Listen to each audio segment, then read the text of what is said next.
ఏదైనా నీ సమస్య అది ఏదైనా కావచ్చు. సర్వసాధారణంగా మనుషులందరికీ కూడా చాలా రకాలైనటువంటి సమస్యలు ఉండొచ్చు.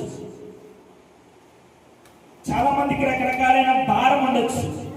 కొంతమందికి కుటుంబ భారం ఉంటుంది, కొంతమందికి సేవా భారం ఉంటుంది, అవునా?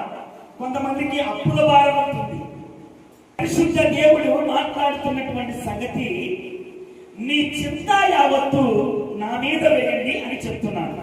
ఆల్రెడీ మీ కొరకు ఆయన ఒక చింత కలిగి ఉన్నాడు.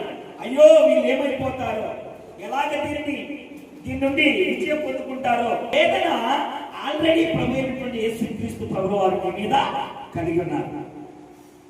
అలాంటప్పుడు నీ సమస్యను, నీ ఇరుకును, నీ ఇబ్బందులు, నీ వేదనను తండ్రి అయినటువంటి దేవుడు ఆలకిస్తుంటే మరి నీకెందుకు ఆ చింత? అందుకే అంటున్నాడు ఆయన, నీ చింత యావత్తు నా మీద వేయండి అని చెప్తున్నాడు.